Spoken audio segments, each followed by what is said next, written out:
In today's CVT Book Club, brought to you by a book barn, we learn about the Irish institutions during the 1950s, including mother-baby homes, orphanages, and the foster care system. The new book, Shared Gardens, by local author Anne Biggs, recounts the personal tales of her mother's journey.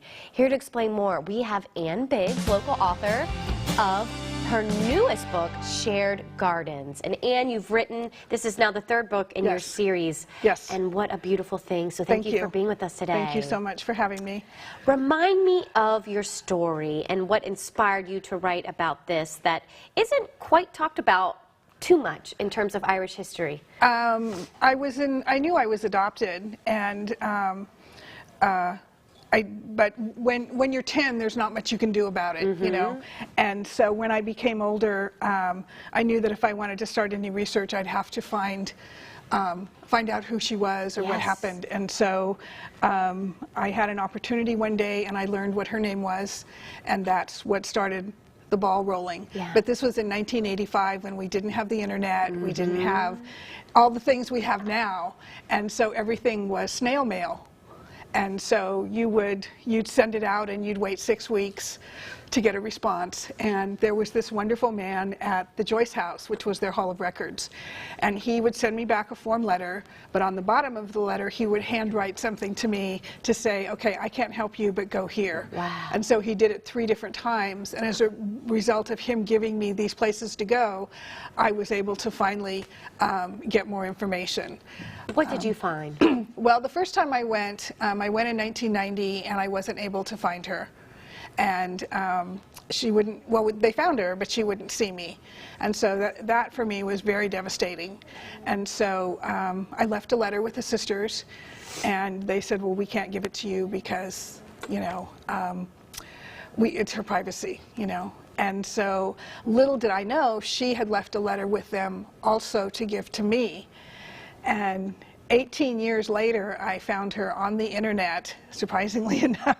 Yeah, I believe it. So my daughter and I went, and we kind of stalked her house for about 4 days to make sure that that was the right place. And finally she came to the hotel, and she told me what happened to her. And that's where, let me see, this is where the first book came from. The Swan Garden. The Swan Garden. And after she told me the story, I knew I had to do something with it. But I knew I couldn't write it like a memoir because it wasn't my story. Right. And I couldn't make it nonfiction because I didn't have all the pieces. Right. So I did about 5 years of research on the homes, on the Magdalen laundries, everything that I could find, and I created Alice.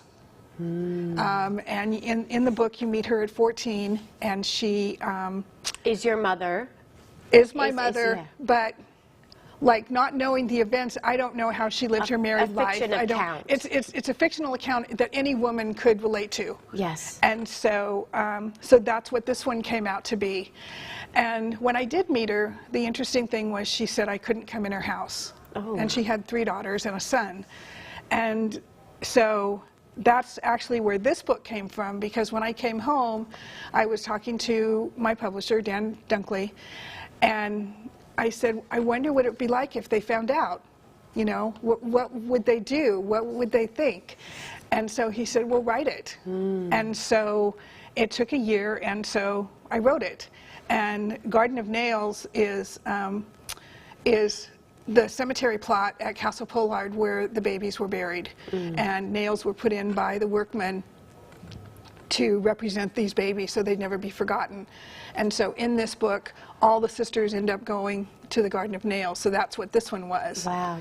And just so we don't run out of time, Shared Gardens is your newest book. It's the newest one, and it's basically my story. Your story, of discovering. Of being adopted, of finding out, of searching. But I did so much research on other adoptees that I fictionalized it, and some of the things that happened in there did not happen to me.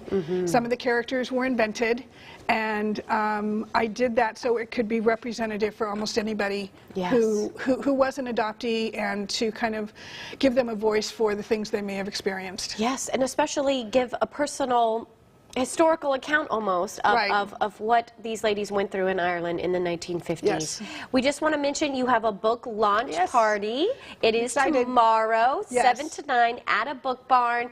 There you can, of course, buy the book, Shared Gardens, plus your other books. Yes. And you'll be signing books. Yes, I will. And we're so proud of you. So Thank you so much. congratulations. Thank I know you. this has been a big It's been emotional a big journey, and yeah, you feel like to it's finally complete put this now? out. Yes, I do. Even if I were to meet her family, there would not be another book. This is the trilogy that needed to be written. Wow. And it took from 1985 to do it. So You've worked very hard. I am so blessed that Dan Dunkley believed in it. Yeah. And has published all 3. Well, I'm happy we can support local Thank you. authors. Thank you. So don't forget, everybody, we'll see you at a book barn tomorrow from 7 to 9 for the book launch. Yes. Thanks, Anne. Thanks so much.